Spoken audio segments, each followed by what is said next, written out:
people don't internalize it inside the business. They'll say, well, Mhm. okay, yeah, that's not the way that my customers talk or the way that I would talk, or that's the boss's message, or there's somebody else. We'll blame it on marketing or the agency. What you need on that message is something that people can remember, that feels real. And it's interesting, interesting to share. And so, what I do with clients and when I'm talking to audiences is say the really simple way to do this is involve as you create the message. Now, it can't be divorced from your positioning or your mission or anything like that, of course. But as you create the message, involve the very human beings who you expect to carry the message. Let them play a part. So certainly marketing and sales, but also we were mentioning earlier, people from other parts of the organization. You might have some current customers or clients who are big fans, and you can tap them into this process a little bit. Say, what is it that how do you enjoy working with us? What problems did we solve for you? Mhm. Is there a language that was important to you? How did you frame the problem when we came in and helped you solve it? Because Mhm. the way you saw it might be different than than the problem we thought we were solving, right? So just to get an authentic and conversational message, I'd say just maybe don't approach it the way you think it's supposed to be approached. Involve the very people whom you want to share that message in the first place.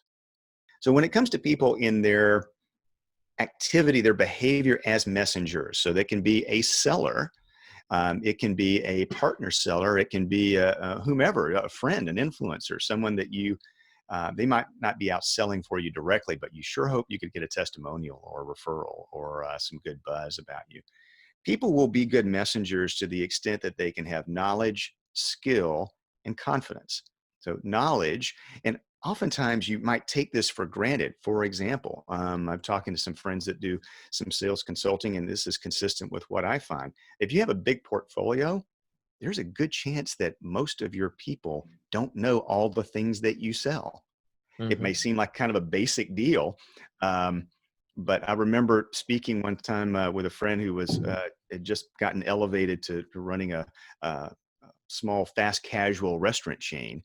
And she said, one thing I've found out, Jim, is that more people here know how to file for time off than know what's on our menu. So just basic knowledge, which might be what you offer, who's an ideal client or customer for you. What are the ways that we serve people? A good story or two to tell.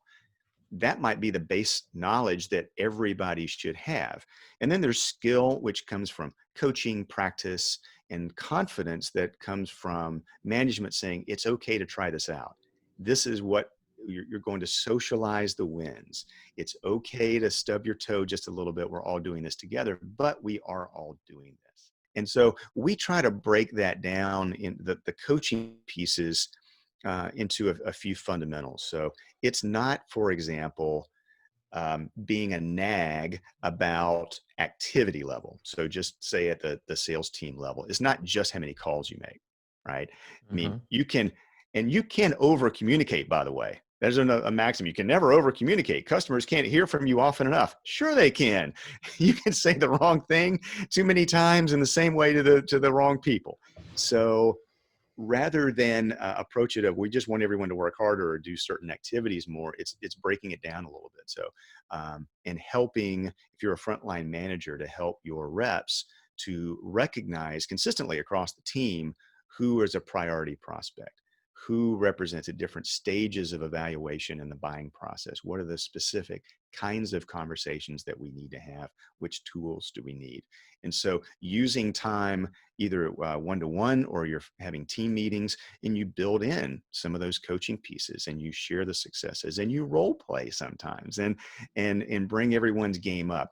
I love doing training and coaching, not just sometimes with a peer group of managers because they share their own challenges as well, but also as intact teams.